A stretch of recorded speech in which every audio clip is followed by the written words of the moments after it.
high-level general debate of the 76th session of the United Nations General Assembly continues this Saturday.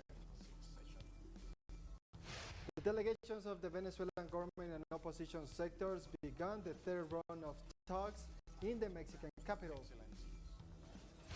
And in Somalia, at least 8 people were killed and 7 others injured after a car bomb attack.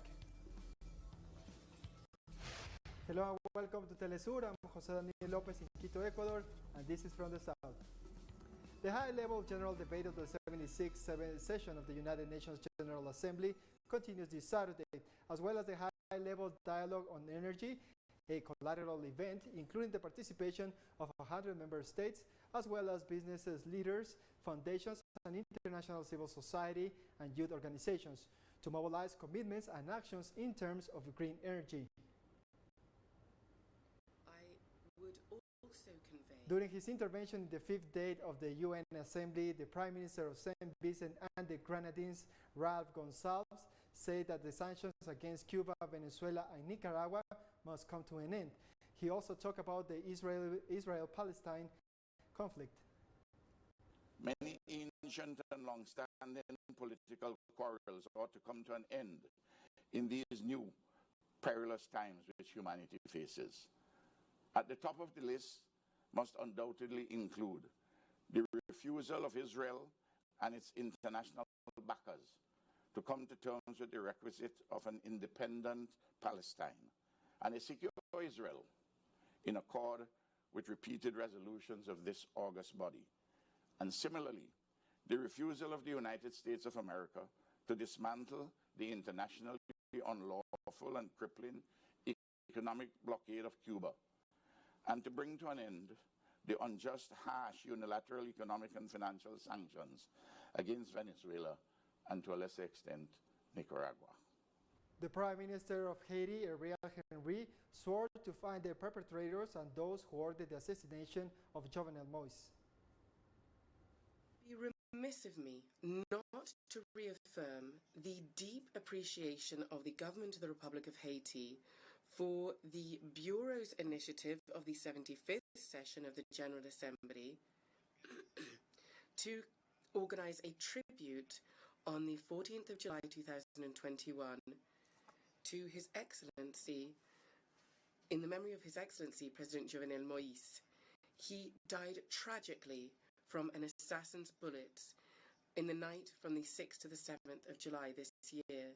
The messages of support and sympathy of governments, of member states of the organization have been greatly appreciated by the Haitian people.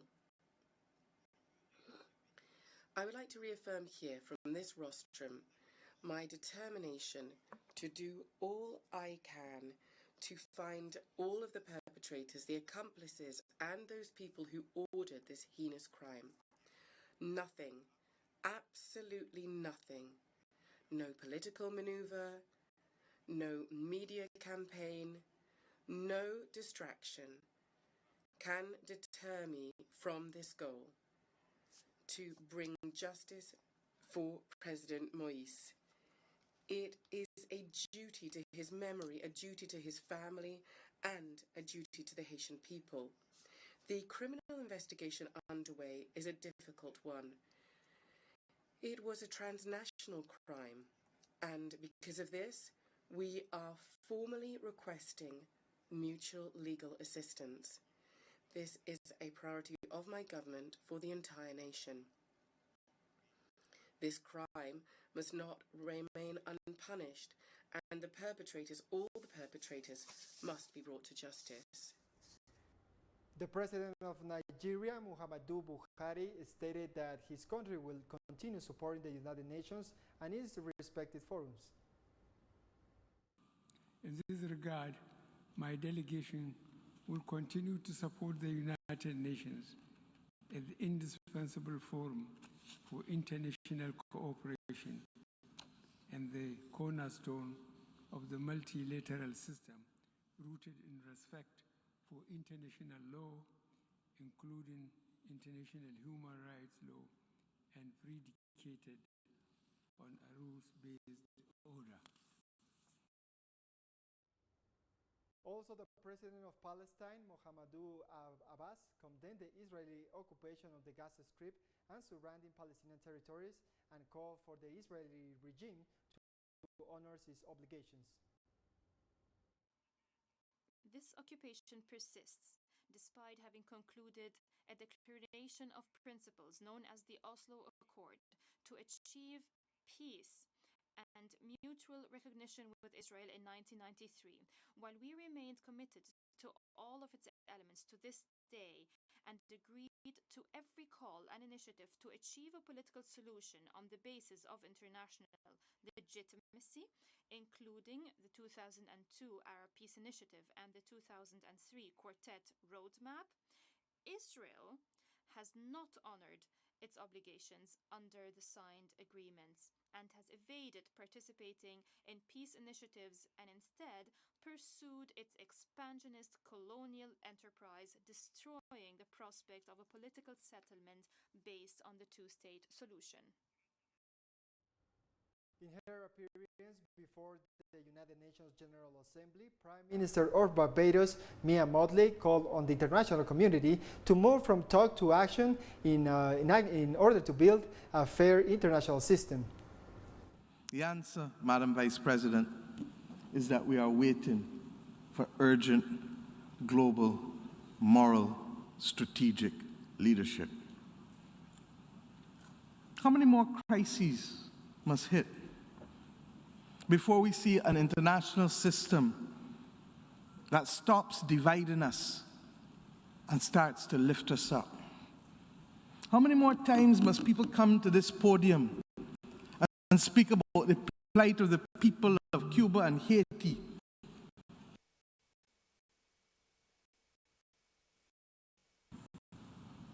My friends, I fear we leave hunger in need of another hunger. One with real engagement and one to secure real progress. That is what he called for on Tuesday. I regret that the token initiatives will not close the gap. On Monday morning, I said to the Prime Minister of the United Kingdom that I was a student in his country, and that as we got off the train, there would be a pre-recorded message each time that simply said, "Mind the gap." Let us, my friends, not only mind the gap, but determine as a global community of nations that numbers matter and that we have the population and the member states to send the signal of the direction that we want our world to go in at this dangerous moment.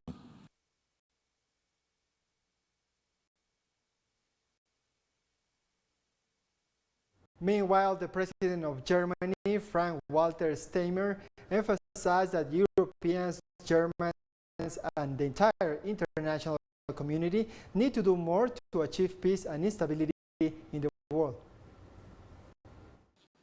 We Europeans and we Germans have to do more for our own security, need to do more for peace and stability in our neighborhood and around the world.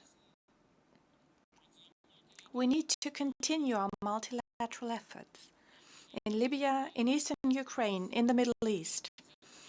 And we are ready to renew the nuclear agreement, and we call upon Iran to return to serious negotiations as quickly as possible. And the Vice President of South Sudan, Rebecca Yadeng Demaybor, acknowledged the support of other nations in achieving independence.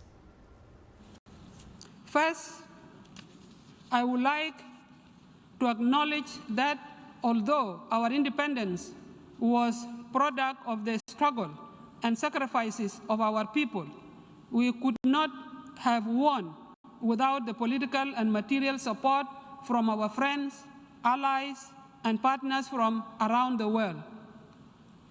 We are deeply grateful to them. More news in a minute. Stay with us.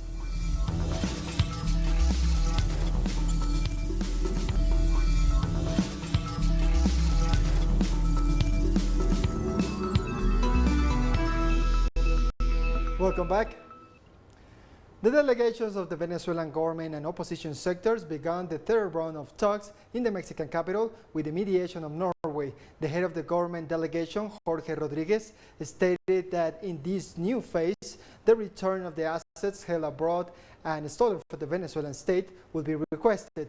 Both delegations issued a statement in which they announced that negotiations are still underway and that the next topic on the agenda will be respect for the constitutional rule of law. In the past two rounds of talks, the parties agreed on the ratification and defense of Venezuela's sovereignty over the disputed Guyana Essequibo territory, as well as agreements related to social protection of Venezuelans. Hicieron todo en contra de la Constitución, de las reglas del juego. The U.S. ambassador to Venezuela, James Story, stated on Friday that his country will only lift the sanctions against Venezuela if a drastic judicial reform is carried out in the country. The head of the Venezuelan government delegation, Jorge Rodriguez, stressed that this statement by the U.S. ambassadors insults the representatives of the opposition participating in the negotiations, to whom Story seeks to issue orders, and reiterated that the Venezuelan government will not respond to agenda imposed by the United States. The United States House of Representatives approved a bill to prohibit funds donated by the United States to Colombia from being used for the fumigation of illicit crops. It will also block the sale of arms to the notorious mobile anti-riot squad of the Colombian police, internationally condemned for human rights abuses. The bill requests that the State Department and the Department of Defense present a report in 6 months with a detailed evaluation of human rights in Colombia due to the murders and disappearances that occurred during the widespread protests in early 2021.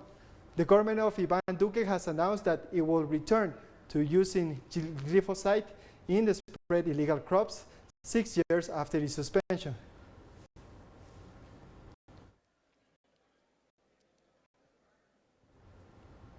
On Friday, Canadian Justice released the financial director of the Chinese company Huawei, detained since 2018. Menggu Wanzhou was released after the U.S. withdrew its extradition request. The decision by British Columbia Province Supreme Court Associate Judge Heather Holmes came after Meng had hours earlier reached a deferred prosecution agreement with the U.S. to avoid felony fraud charges. The Chinese executive had been serving home detention since 2018 after the United States issued a warrant for her arrest on charges on bank and electronic fraud. Over the past 3 years, my life has been turned upside down.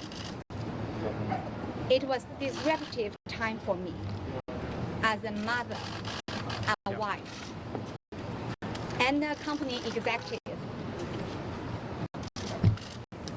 But I believe every cloud has a silver lining. It really was an invaluable experience in my life. Climate change has affected up to 30% of Brazil's production and continues to affect the price of other products in a country where, according to official data, 90 million people suffer from hunger. We have more details with our correspondent Ignacio Lemus. Brown leaves and disappointment faces are this September scenario in the south of Minas Gerais. This farm was hit by drought, fires, and the consequences of the 2021 frosts. They lost 30% of their coffee crops. We need a period of time to recover the plantation. It will take about 2 years to harvest, about 2 years to start producing again. That is the process for now. There is nothing else to do.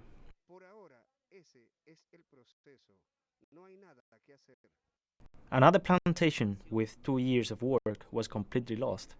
The frequency of freezing temperatures and long drought is an abnormal phenomenon in this region.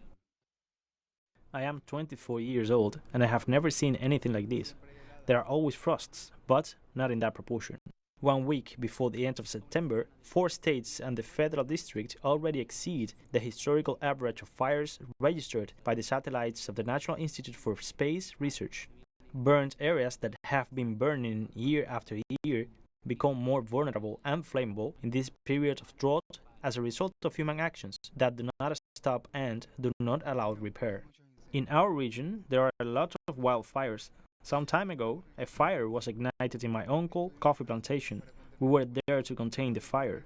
When something like that happens with our neighbors, we hope to stop it. This month, the Brazilian president vetoed the bill to support family farming.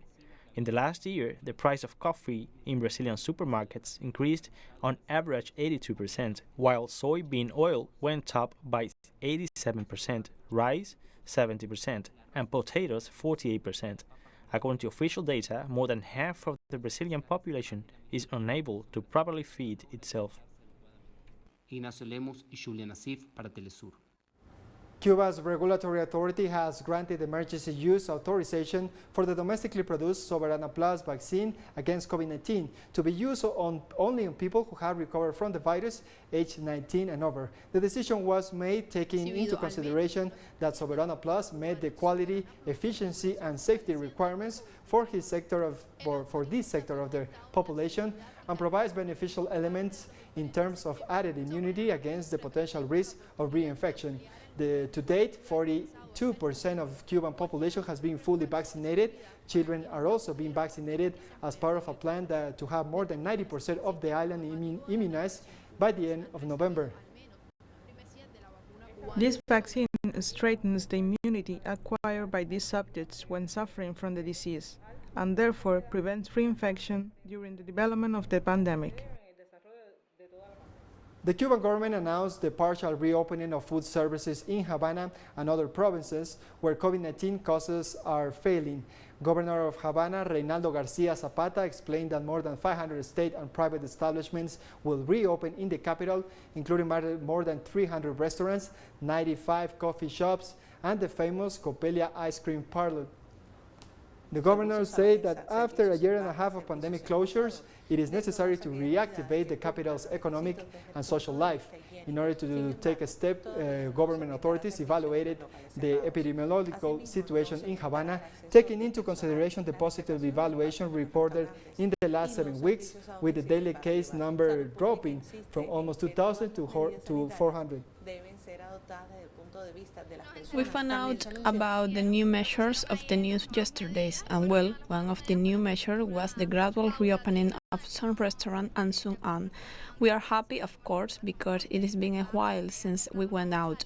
We share with friends, we have started university again. That's something we are very excited about. The influx has already started. We are reopening little by little with these measures, and as time goes by, these days, it will be like everything was open until 7. But I think that from Monday onwards, the number of visitors will be much greater. And we have more stories coming up after one last break, so stay tuned.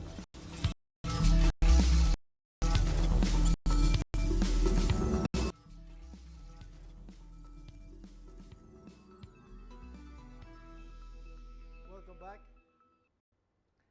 In Somalia, at least 8 people were killed and 7 others got injured on Saturday in a bomb attack in the capital Mogadishu at a checkpoint near the presidential palace. The attack took place at the El Gabat neighborhood on a road leading to Somalia village, which serves as the official residential palace and the main workplace of the country's president. The explosion caused significant material damage to buildings in the area and several vehicles, some of which were burned. Bystanders say that the car bomb detonated when the police stopped the driver for a security check. The attack was claimed in a brief statement by the Al-Shabaab group close to Al-Qaeda, which has been fighting to overthrow the government since 2007 and often carry out attacks against the security forces and the country's leaders. 7 civilians and 1 Somali traffic police person were killed in the attack. 9 people were wounded. The terrorists attacked not only soldiers, government offices, but today they also killed a mother with her 2 children who were visiting this MCH center behind me to get her children vaccinated. Rwandan President Paul Kagame has visited the northern Mozambique province of Cabo Delgado to reaffirm the importance of the collaboration between the two countries. Rwanda was the first African country to send troops to the province, 1,000 soldiers and police officers, in July to help the Mozambican army in the northeast of the country, facing increasing attacks by armed groups since late 2017. Other countries in the region have followed suit, including South Africa, which sent 1,500 soldiers. So much as we cannot be here forever, I think primarily the problem we are dealing with our friends of Mozambique cannot stay here forever too. So as we solve the problem which solidified this cooperation, we are definitely working together.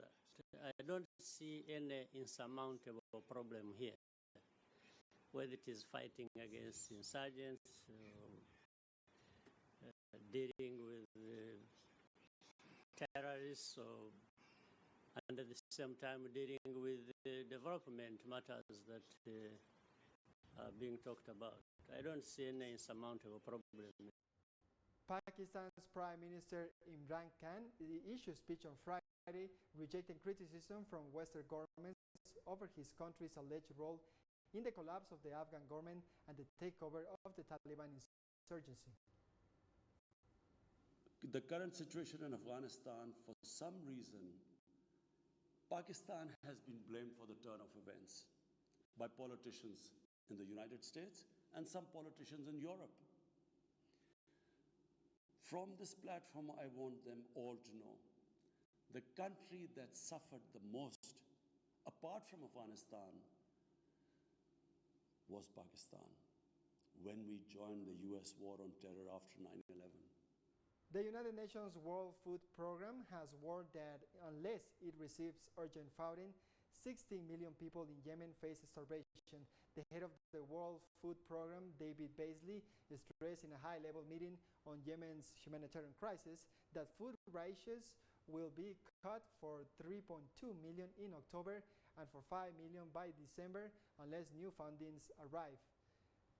He also stated that the UN predicted that 400,000 children could die from starvation next year and urged donors to provide more support for the war-torn country. The United Nations Children's Fund estimates that a Yemeni child dies every 10 minutes due to the lack of food and malnutrition.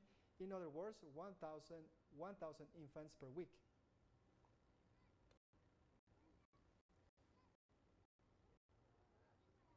The U.S. lower house passed a bill to provide the Israeli regime with $1 billion for its missile defense system known as the Iron Dome. Although some Democrats opposed the bill, it was approved by 420 representatives, which means the Senate will now have to ratify the decision. Despite recent promises by U.S. Secretary of State Antony Blinken, the United States continues its funding of the occupying Israeli army, which maintains a blockade against more than 2 million people trapped in the Gaza Strip. Israel's defense minister Benny Gantz thanked his U.S. counterpart for honoring his commitment to security. The Biden administration described the investment as a coherent in view of what it referred to as a tense situation in Gaza.